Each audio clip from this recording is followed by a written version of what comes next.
नमस्कार, मैं हूं सैयद मोहम्मद हसन और आप देख रहे हैं खबर दृष्टिकोण। लखनऊ पुश्तैनी संपत्ति पर संपत्ति मालिक को ही रिश्तेदार की चेतावनी। अपना मकान बेचना ही पीड़ित को पड़ गया है भारी। पीड़ित लगा रहा पुलिस से गुहार। पीड़ित ने अपनी बुआ को नैतिकता के नाते दिया पैसा, तो बुआ की पैसा मिलने के बाद ही बढ़ गई डिमांड। पूरा मामला थाना आलमबाग की चौकी आदर्श नगर का बताया जा रहा है, जहां पर पीड़ित राज कमल राय को अपने पिता व दादा के द्वारा रजिस्टर्ड दान की गई थी संपत्ति। उस संपत्ति के सारे दस्तावेज हैं। राज कमल राय ने उस संपत्ति को किसी कारणवश विपिन प्रजापति को बेच दी, जबकि जो प्रॉपर्टी है उसमें राज कमल ने अपनी बुआ को 15 लाख रुपया दिया। बुआ की सहमति और पैसा मिलने के बाद राज कमल ने विपिन प्रजापति को मकान की रजिस्ट्री कर दी। मकान की रजिस्ट्री होने के बाद 15 लाख प्राप्त होने के बाद भी उसकी बुआ संतुष्ट नहीं हो रही है। लगातार फर्जी तरीके से बुआ बना रही है कमल पर दबाव, जबकि सारे साक्ष्य कमल के पास होने के बाद भी पीड़ित को परेशान किया जा रहा है। मेरा नाम राजकमल राय है। मैं लखनऊ का ही निवासी हूँ। 20 सितंबर सन 1980 की मेरी पैदाइश है इसी लखनऊ की। 1978 में आलमबाग अर्जुन नगर में मेरे पिताजी और मेरे दादाजी ने मिलके एक प्रॉपर्टी खरीदी थी, जिसकी रजिस्ट्री मेरे दादाजी और मेरे पिताजी के नाम पे हुई थी।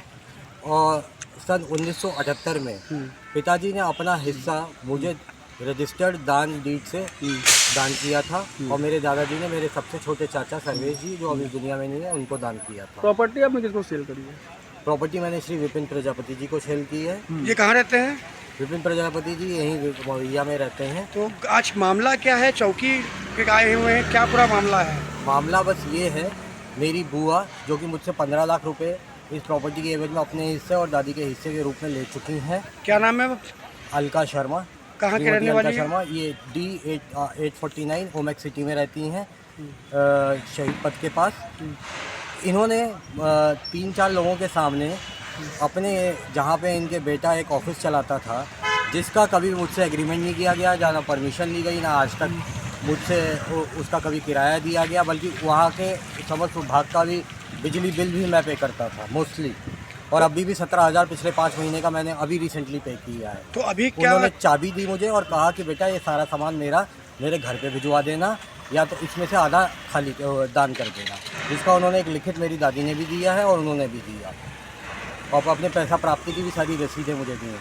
अब कल जब सामान उनके घर पे गया तो उन्होंने सामान रिसीव करने से मना कर दिया और इस पे पूरा उत्पात मचाया। रात में 1 बजे तक थाने में रही, कहती हैं मेरा सामान चोरी हो गया। अब उल्टी सीधी रिपोर्ट लिखवा रही है कि सामान मेरा 7 लैपटॉप, 8 सिस्टम, इतना पैसा, और जबकि वहाँ पे 2-4 चीज़ों के अलावा कुछ नहीं था, जिसमें एक कील उनके घर पे पहुँचाई गई। जब उन्होंने आपसे पेमेंट ली तो ये बात बोली थी कि हम यहाँ से अब सहमति रूप से निकल जाएंगे। जी।